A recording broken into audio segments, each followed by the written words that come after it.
اس رات کی علامات کیا ہیں؟ پہلی بات تو یہ یاد رکھیے کہ ہمیں علامات کے پیچھے عموماً پڑھنا نہیں چاہیے۔ لوگ اس چیز کو بڑا خیال کرتے ہیں اور اس چیز کو اتنی زیادہ اہمیت دیتے ہیں کہ گویا وہ اس چیز پر یوں کہ بس رات کچھ عبادت کرو اور پھر اس چیز میں لگ جاؤ کہ علامات کیا پوری ہوئیں، کہ آج کی رات ہی لیلۃ القدر تھی۔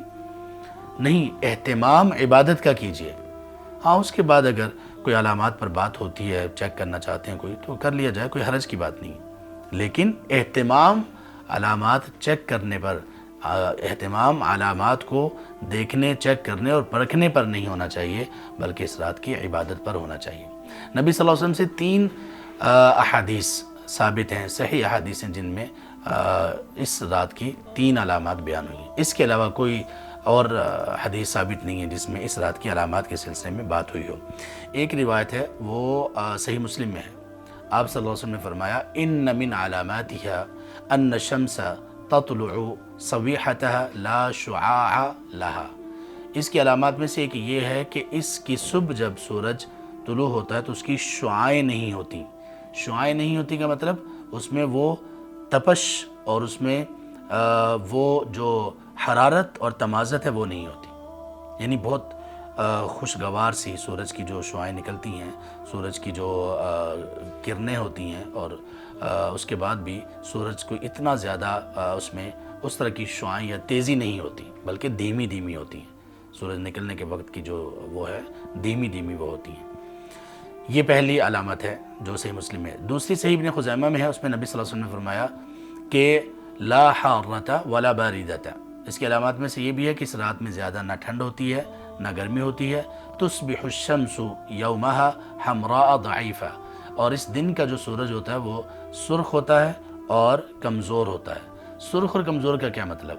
یعنی دھوپ شدت کی نہیں ہوتی۔ ظاہر ہے کہ دھوپ شدت کی ہوگی تو سورج سرخ نہیں ہوگا بلکہ سفید ہوگا۔ سرخ تو سورج تب ہوتا ہے نا جب غروب کے وقت ہوتا ہے عموماً، تو اس میں اس کی تمازت اور حدت کم ہو جاتی ہے، تو کہا کہ سورج سرخ اور کمزور ہوگا، یعنی تپش اس کی کم ہوگی۔ یہ دوسری حدیث ہے۔ تیسری حدیث یہ ہے، آپ نے فرمایا کہ لیلۃ بلجہ ای مضیئہ، اور یہ مسند احمد وغیرہ میں یہ حدیث ہے۔ آپ نے فرمایا وہ رات روشن ہوتی ہے۔ روشن کیسے ہوتی ہے؟ کہ اس میں حالانکہ یہ وہ آخری دن ہے، اس میں چاند نہیں ہوتا، لیکن پھر بھی ایک نور سا، ایک روشنی سی اس رات میں محسوس کی جا سکتی ہے۔ اس رات میں روشنی سی محسوس کی جا سکتی ہے۔ اللہ اکبر۔ تو یہ 3 علامات ہیں۔ اب اس پر ہم بات کرتے ہیں کہ لیلۃ القدر ہے کون سی؟ لیلۃ القدر کون سی رات ہے؟ کچھ لوگوں نے کہا کہ یہ 27ویں شب ہے، کچھ نے کہا نہیں یہ 23ویں شب ہے۔ مختلف اہل علم کے مختلف اقوال ہیں۔ ایک قاعدہ اس کے بارے میں یاد رکھیے